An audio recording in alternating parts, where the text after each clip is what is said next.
Hello, I'm Deborah Sword. Hi, I'm Tyson Bankert.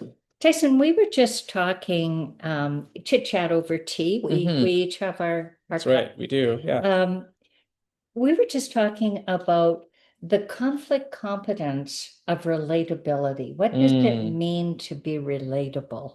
Well, I think something that we were just discussing off screen here was just how hard it is to relate with other people sometimes, and that relatability is really our goal in the conflict owner's manual, right? Is being able to actually relate with people and improve our relatability. But I think what we're also getting at is that so much of how we think that we relate to people is really this idea of being nice, or kind of sanitized ways of when people show up and say the thing, and you want to be honest or clear, but that might be at the expense of how people feel like they can relate to you. And often that middle point is like whether I'm nice or not. And not everybody is going to relate to you, just Yeah. as you are not going to like everybody you Hmm. meet.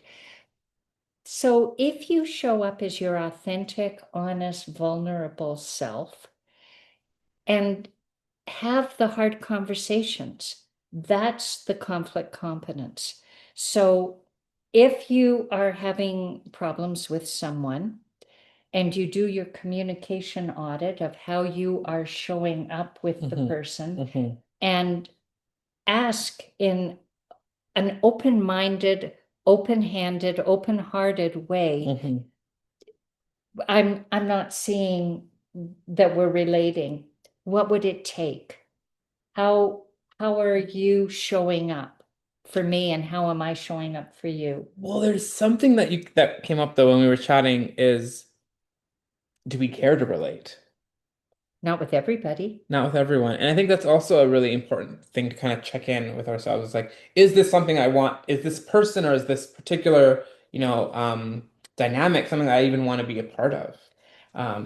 And sometimes that can be something that pushes you away once because it does take some time to figure that out. And that can be also a really difficult emotion, to feel like you no longer want to be present in something. But how do you then communicate that? And let's talk about And you still context. want to relate, like, right? You can still want to do it in a good way. Yes. Context is really important here.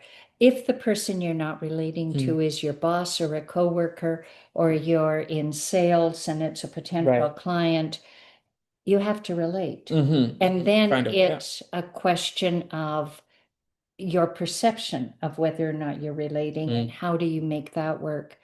In family, friends, social setting, that's a different context. And part of the conflict competence is knowing which approach is Hmm. honest and humble at the moment. Hmm. Hmm. Mm.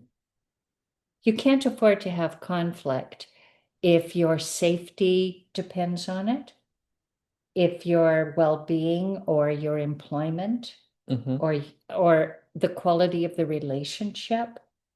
But these are the hard conversations to have about why are we not relating to this in a way that makes sense for both of us, that allows us to work through Hmm. this together. Hmm. Hmm. It's this notion of being able to say, um, being really transparent with the person or that dynamic of, I want to relate, I don't know how, right? Or I Yes, want to relate, but this is what's preventing me. And being able to communicate that ultimately is the opportunity, that I think we all have, rather than maybe pretending or having it not feel authentic or right. Yeah. yes, and not being a performance where you walk away from the interaction wondering how you did. Did I Right. do okay? Was my performance the way it should be? Mm. But we don't have these conversations with people because we think at some point we should have it figured out. I don't. Do you have it figured out yet? No. We're human. Yeah. Yeah.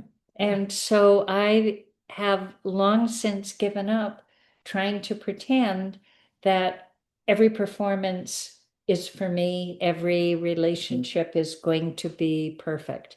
It doesn't Mhm. work that way. Mhm. But the conflict competence is having the whole skill set, all of the tools in your toolbox to have the hard conversation when the quality of the relationship is important. Mhm. Great. Well, I'm Thank so you. glad I can relate to you, Deborah. Back at And you. hopefully we are able to relate with our audience. And we will hope to see you next week. And like, subscribe, and continue to follow along. Thank you.